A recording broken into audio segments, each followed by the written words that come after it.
ውይ ሴቶች ደራሲ ጳውሎስ ፈቃዱ ተራኪ ዮሴፍ ወልደማርያም ቦታው ትምህርት ቤት ነው። የፈተና ሰሞን በመሆኑ ቤተ መጻሕፍቱም ሆነ ጥላ የሚገኝበት ያንዳንዱ የኮሌጅ ስርቻ ሁሉ በቸካይ ተማሪዎች ተይዟል። የምሳ ሰዓት ደረሰና ተማሪዎቹ እህል ፍለጋ መንቀሳቀስ ጀመሩ። ከፊት 3 ሴቶችና አንድ ወንድ እየመጡ ነው። ወንድየው ጎበዝ ተማሪና አገልጋይ መሆኑ ይታወቃል። ከሴቶቹ መሃል አጠር የምትለዋንም የማያውቃት የለም። አጠገቧ ካለው ከዚሁ ልጅ ጋር ድብን ያለ ፍቅር ቢይዛትም እርሱ ይውደዳት አይውደዳት ማወቅ ግን የካልኩለስን ያህል ከብዷታል።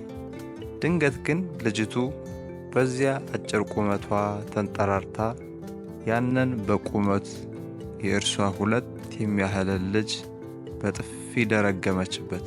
ወይኔ እናቴ! ፊቱ ላይ ይታይ የነበረው የተተራመሰ ስሜት እንዴት ልግለጽላችሁ? ወይኔ ሰዓሊ ያለመሆኔ! የሎጥን ሚስት መስሎ ቁጭ አለ። ከዚያም ምንም ሳይናገር ጉንጩን እያሻሸ ትክ ብሎ ተመለከታትና ደረጃውን በእርጋታ መውረድ ጀመረ። አንዳችም አጸፋ አለመውሰዱ ግርምት ውስጥ ይከታታል። ከኢዮብ ቀጥሎ ትዕግስተኛ እርሱን አየሁ፣ ደፋር ደግሞ እርሷን። ይህን ድርጊት ድሮም በቋፍ ለነበረው ግንኙነታቸው የመጨረሻው መጀመሪያ ሆነ። ከዚህ በኋላ የጠፍጣፊዋና የተጠፍጣፊው አብሮነት አበቃ። እስቲ ወደ አንድ ቤት እንሂድ። እናትየዋ 3 ሴቶችና 3 ወንዶች ልጆች ወልደዋል። ቢሆንም ሁሌም ራሳቸውን እንደ ሴት ልጆች እናት ብቻ ነው የሚያዩት። እኔ የሴት ልጆች እናት ነኝ ማለት ያዘወትራሉ። አባትየው እንዲህ ተናግረው ቢሆን ኖሮ አደገኛ እንደሆነ አስባለሁ። እናት እውነት፣ አባት ደግሞ እምነት በመሆናቸው ሰው የእናቱ ማንነት ግራ የማያጋባው ሆኖ ነው እንጂ በእናትየው ንግግር ወንዶች ልጆች በተደናገጡ ነበር። እናትየው በዚህ ብቻ አላበቁ። ሴቶች ልጆቻቸውን ለይተው ነው ስለ ትዳር ያው ስለ ወንዶች አይደል የሚመክሩትና የሚያስጠነቅቁት። ወንድ ልጆቻቸውን ግን ስለ ሴቶች ሲመክሩ አይታዩ። አባትየው ደግሞ ወንድ ልጆቻቸውን በተለይ ትልቁን ሲመክሩ ልጄ ሆይ ሴት ልጅ ልጓም ናት እያሉ ነው። ከዚህ ውጭ ምክር ሰጥተው ታያውቁ። ለካ ሴቶች እንዲህ ናላችንን የሚያዞሩት በእናቶቻቸው መካሪነት ነው። ልጄ ሆይ ሴት ልጅ ልጓም ናት። አባትየው እውነታቸውን ይመስለኛል። ባለ ትዳር ወንድ እንደ ልቡ ሲናገር አይቶ የሚያውቅ ካለ እስቲ እጁን ያውጣ። በተለይ ሚስቱ አብረው ካለች አበቃለት። ደርሶ ዝምተኛና ቁጥብ ይሆናል።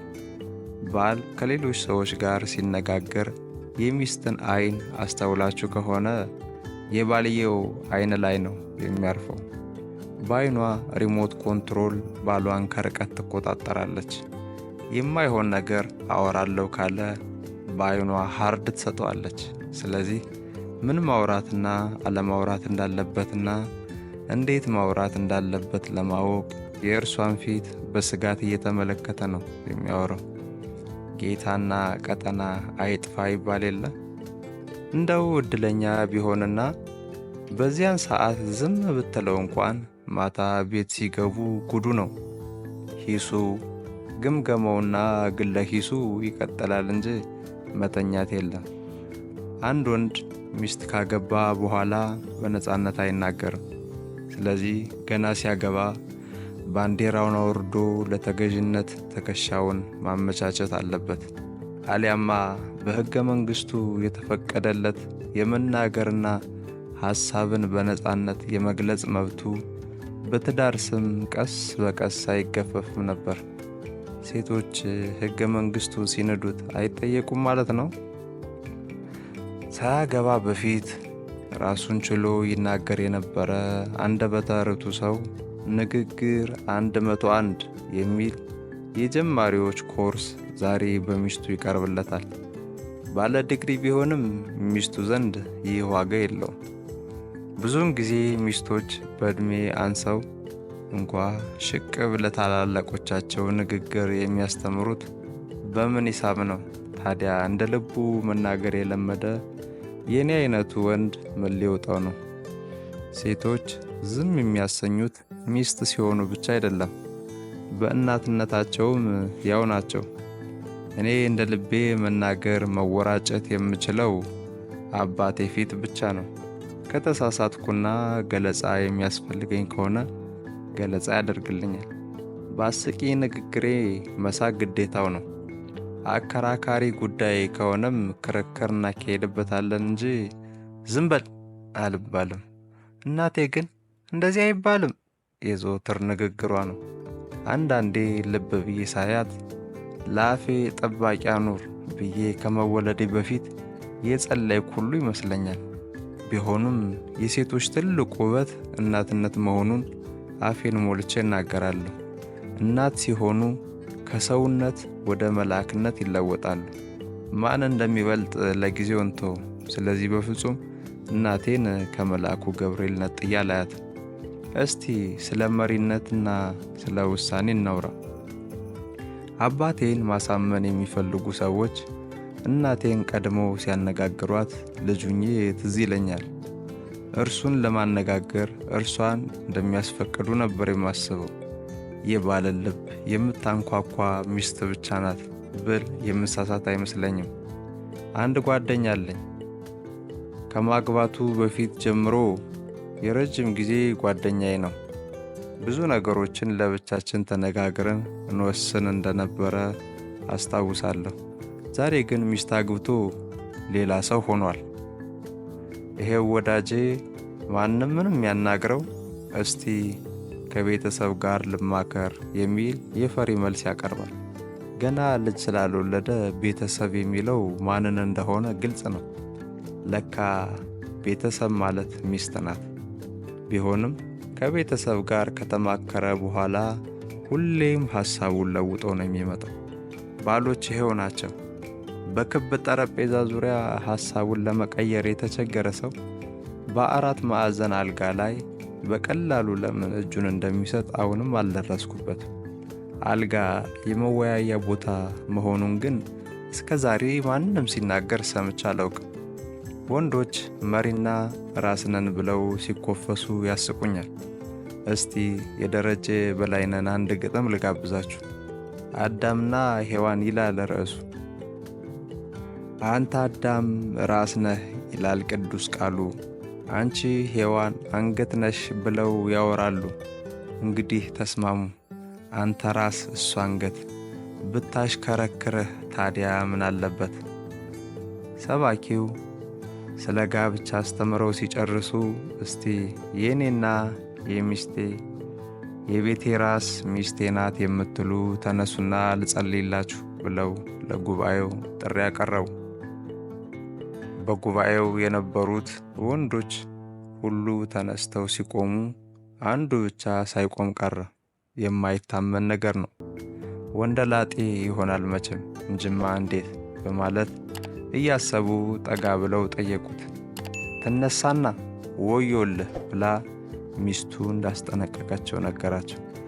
እግዚኦ ሴቶች፣ ከየትኛውም ባለትዳር ጋር በሆነ ጉዳይ ተነጋግራችሁ እሺ አደርገዋለሁ ብሏችሁ ቢሄድ በፍጹም እንዳታምኑት። ቤት አለቃው ትጠብቀዋለቻ። ሚስቱ እንዳሳደረችው ያድራታል እንጂ ምን ያመጣል? ቢፎክርም ፉከራው እንደ ሽሮ ድንፋታ ነው። ሽሮ የሚደነፋው እንጀራ እስኪያገኘው ድረስ እንደሆነ ሁሉ የባልም ፉከራ ሚስቱ ዘንድ እስኪደርስ ብቻ ነው። ከዚያ ልጓም ይገባለታል። አንድ ጊዜ ከአንድ ወዳጄ ጋር በሆነ ጉዳይ ተጋጨን። እርሱም ሆነ ሚስቱ የዓመታት ወዳጆቼ ናቸው። ከእርሱ ጋር ዱላ ቀረሽ ጭቅጭቅ እንጨቃጨቃለን። በየቀኑ እንነታረካለን። እርሷ ግን ሁሌም ዝም ነው። እኔና እርሱ ለገላጋይ ሁሉ አስቸግረናል። ይህም የየዕለት ሥራችን ያህል ሆኖብናል። ላሳምነው ተቃርቤ ብንለያይም በማግስቱ ኃይሉን እያደሰ ነው የሚመጣው። እርሷ ግን ስትናገር አትታይም። ዝምቷ ውስጥ ያለውን ሐሳብ ለማወቅ ግን አልበርት አንስታይንን መሆን ይጠበቅብኛል። ስለዚህ አልቻልኩም። ፈረንጆቹ ዳርክ ሆርስ ጥቁር ፈረስ የሚሉት አባባል አላቸው። የማይታይ ፈረስ ልንለው እንችላለን። ሳይታይ ሳይጠበቅና ሳይገመት ስራውን የሚሰራና ድንገቴ ውጤት ላይ የሚገኝ ማንኛውንም አካል ይገልጹበታል። እኔም በዝምቷ ውስጥ ጥቁሩ ፈረስ ውልብ ሲል ያየሁት መሰለኝ። የሚታየውን ሳሸንፍ የማትታየዋ በስውር እንደምትታገለኝ አወቅኩ። ያኔ እንደማላሸንፍ ገባኝና ሽንፈቴን ራሴው አውጄ ተገላገልኩ። ሰው ከጠላ ጋር እንዴት ይታገላል? እኔ ሚስታችሁን አትስሙ አላልኩም። ይህን ካልኩኝ ወንዶች ናቸው ጠላት የሚሆኑ። ሴት የላከው ሞት አይፈራም እንደሚባለው ነው። ማን ላኪ ማን ደግሞ ተላኪ እንደሆኑ አያችሁልኝ አይደል? ሚስትን መስማትና መታዘዝ ሸጋ ነገር ነው። ግን ስለታዘዛችኋቸው የሚደሰቱ አይምሰላችሁ። አብርሃም ለብዙ ዓመታት ልጅ እንዳልወለደ ይታወቃል። መካን የነበረው እርሱ ሳይሆን ሚስቱ ሶራ ነበረች። አብርሃም ልጅ እንዳማረው ቢታወቅም ከሌላ የመውለድ አማራጭ አልታሰበውም። አለቃው አላዘዘችውማ። የችኛዋ አለቃ ደግሞ ጌታዬ በማለት እየጠራችው ነው የምታዘው። እናላችሁ አንድ ቀን አገልጋዩዋ አጋርን ድንገት አመጣችለትና ከእርሷ ጋር እንዲተኛና እንዲወልድ መከረችው። ማለቴ አዘዘችው። ማን? ሚስቱ ናታ። አብርሃም የቀረበለትን ቀጭን ትእዛዝ ካልተቀበለ ማደሪያ እንደሌለው ያውቃል። ስለዚህ አብርሃምም የሚስቱን ቃል ሰማ ይላል መጽሐፍ በዘፍጥረት 16:3 ላይ። ከዚያ ሶራ ያሰበችው ሆነላትና አገልጋዩዋ አረገዘች። ያኔ ግን እመቤቷን ናቀቻት። ስለዚህ ሶራ በቆጣ ጦፋ ወደ አብርሃም መጣችና እግዚአብሔር በእኔና በአንተ መካከል ይፍረድ ብላ ወረደችበት። አብርሃም ታዘዘ እንጂ ምን አጠፋ? ራሷ ባመጣችው ሐሳብ ወደ እግዚአብሔር ማላቀሷስ ምን ይባላል? አንቺው ታመጪው አንቺው ታሮጪው ይላል አበሻ። እንደምትናቅ ማሰብ የነበረባት ያኔ ለባሏ ሌላ ሚስት ስትጋብዝ ነበር።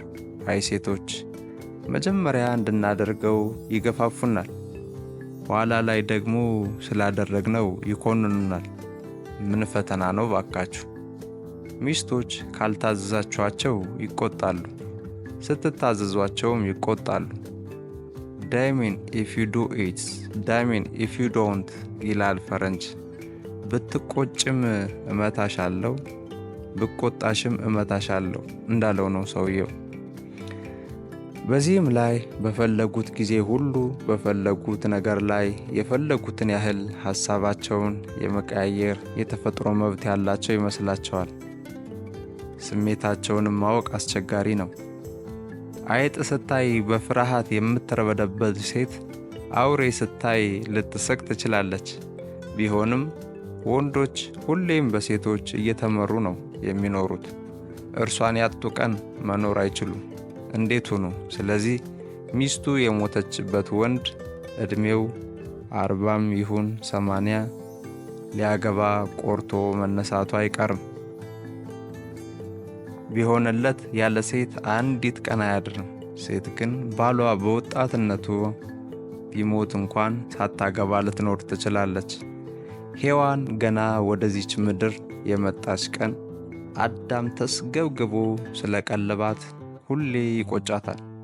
ያለ አዳም መኖር ምን ሊሆን የሚል ስውር ናፍቆት አለባት። ስለዚህ ባሏን ስታጣ እንደ ግልግል ልትቆጥረው ትችላለች። ሸክሙ ከጀርባው ሲወርድለት ማን ይጠላል? ሴቷ ወንዱን ለፍቅር ብትጠይቅ ምን አለበት የሚል ጉንጭ አልፋ ክርክርም በተለያየ ጊዜ አጋጥሞኝ ያውቃል። በእነርሱ ቤት ሁሌም ጠባሹ ወንዱ መሆኑ ነው። ድንቄም የትኛውም ወንድ አረንጓዴ መብራት ያላሳየችውን ሴት አብስሎ አያውቅም። ሴቶች መጀመሪያ ወንዱን ያዩታል፣ በራሳቸው መንገድ ይገመግሙታል፣ ሲፈልጉም በማህበር ይወያዩበታል። ሚዛን የሚደፋ ከሆነ ሴቲቱ ምንም ያልፈለገች መስላ በሆነ መንገድ ትታየዋለች።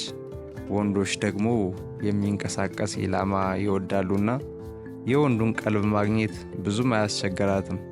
አንዴ ከሳቀሽ በቂ ነው። ደግሞ ለወንድ ያኔ ወንዱ ያልታሰበ ሲሳይ ያገኘ መስሎት በእጁ ሊያስገባት ትግል ይጀምራል። እርሷ የማትፈልግ መስላ መሽኮርመም ይቃጣታል። ምንም እንደማታውቁና የታውቀኝና ነው ምናምን በማለት ትንሽ ታታግለዋለች። እርሱ ግን ተራራም ወጥቶ ይሁን ቁልቁለት ወርዶ ያሳምናታል። ይታያችሁ፣ ያመነው እኮ እርሱ ነው። ድብብቆሹ እጅግ አስቂ ነው። ጠብሶ ልቡ ልቅ ብሏል። ወንድና ሴት ፍቅረኛሞች አብረው ሲሄዱ እስቲ ተመልከቱ። እርሱ የአንበሳና የዝሆን ጉዳይ እንደጣለ ጀግና ደረቱን ነፍቶ ይንጎማለላል። ወጥመድ ውስጥ ገብቶ የሚያነጅብ እንስሳ ታውቃላችሁ? እርሷ ስሩ ገብታ ቆለጭ ቆለጭ ትላለች። በኢትዮጵያ ቴሌቪዥን ይተላለፍ የነበረ ጃክ ኤንድ ዘ ፋት ማን የተሰኘ ተከታታይ ፊልም እንደነበር ትዝ ይለኛል። ታሪኩ የአጋች ታጋች ጉዳይ ነው።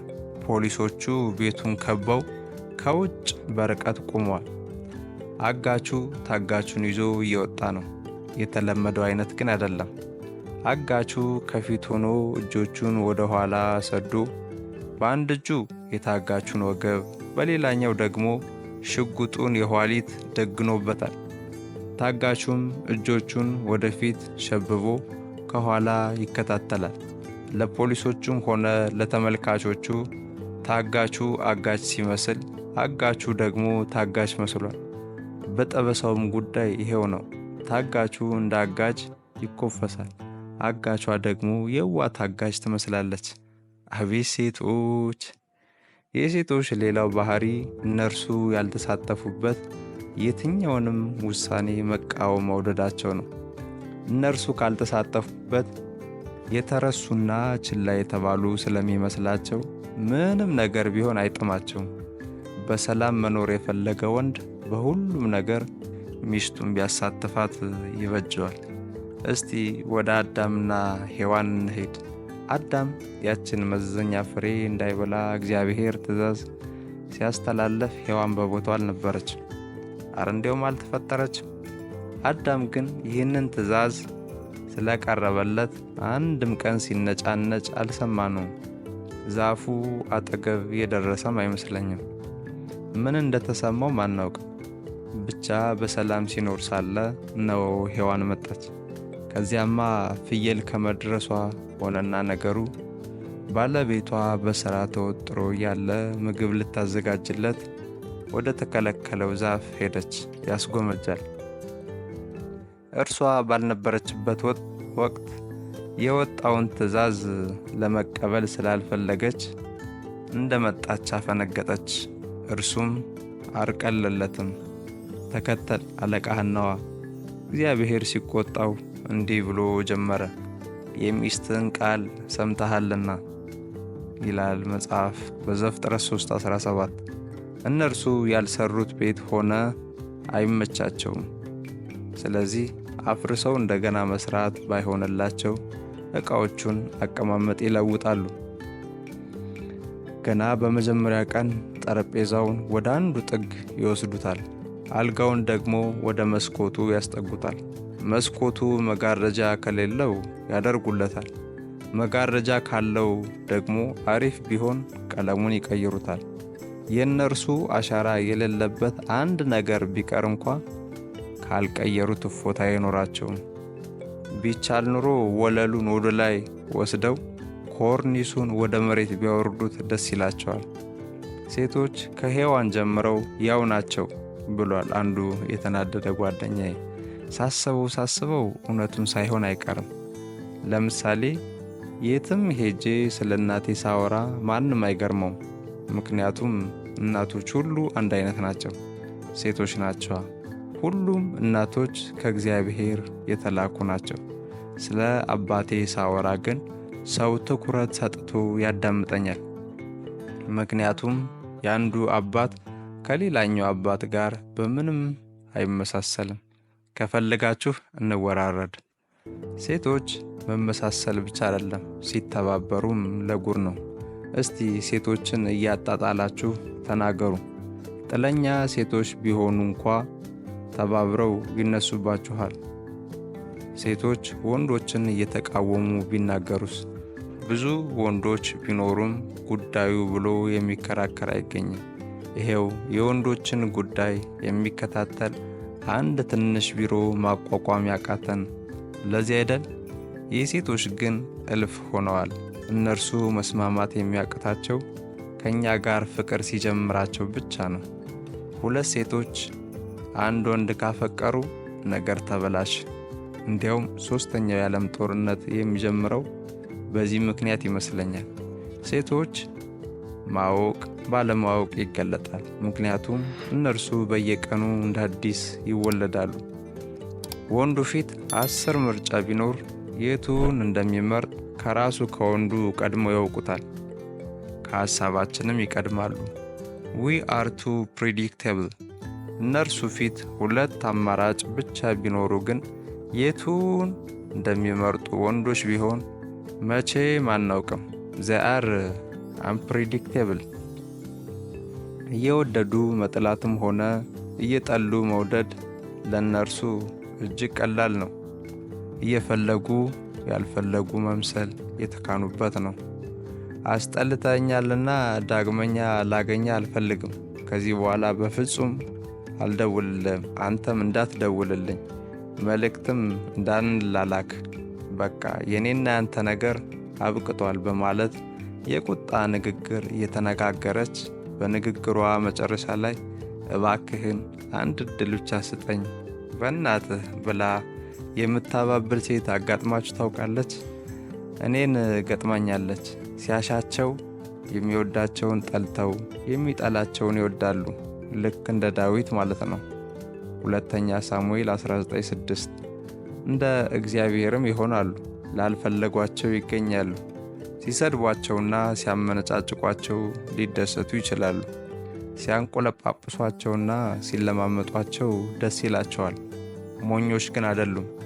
በሁለት ተቃራኒ ነገሮች መሃል ፍቅር መኖሩን መረዳት ስለሚችሉ ነው። ስለዚህ ሁሌም ቢሆን የማንጠብቀውን በመምረጥ እንዳስደነቁንና እንዳስደነገጡን ይኖራሉ።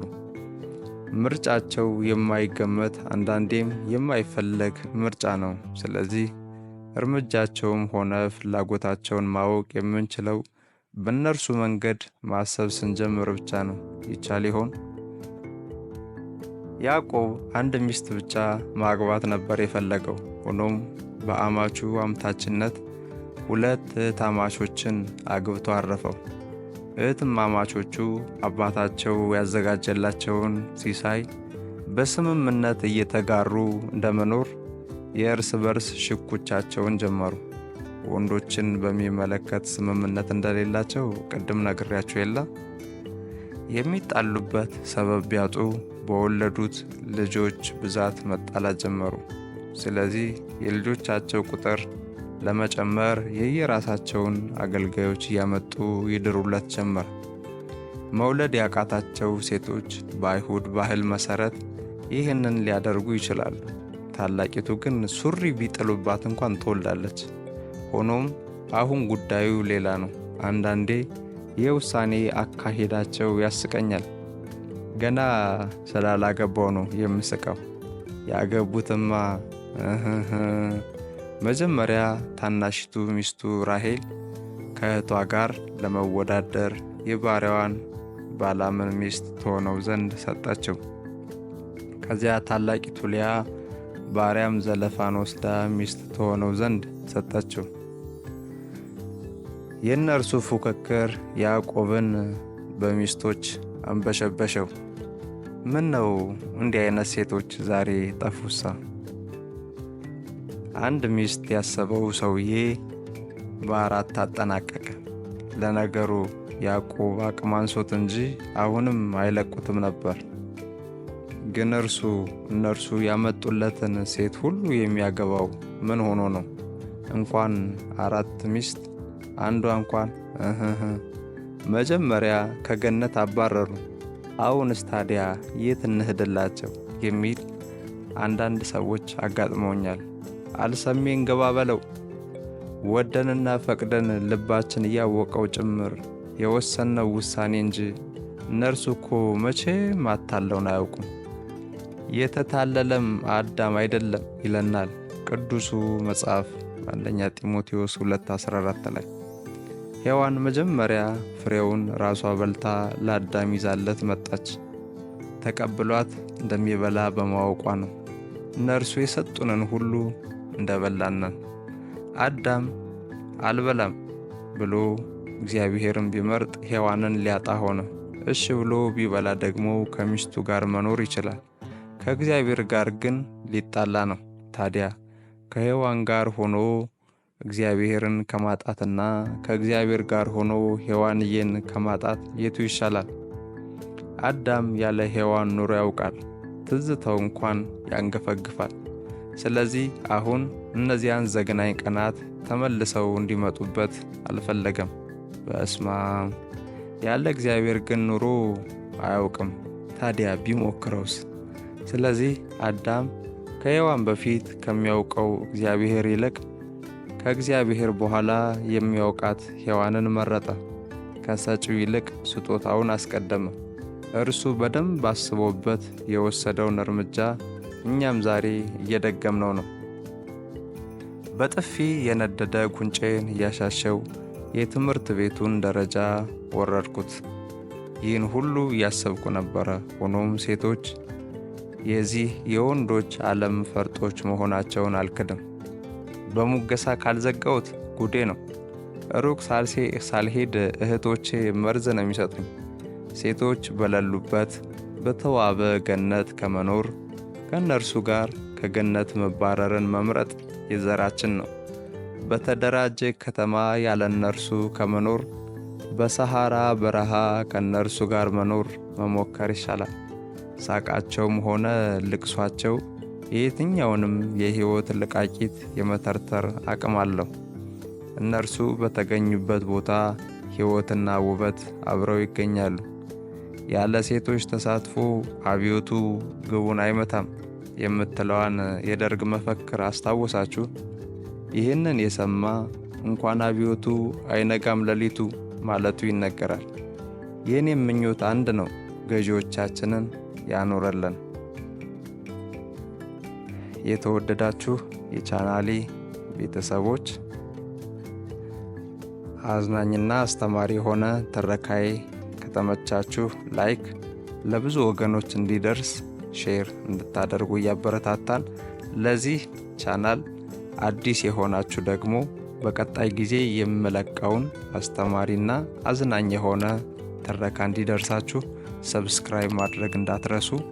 ስለነበረን ጊዜ ምስጋና ይላቅ ያለ ነው።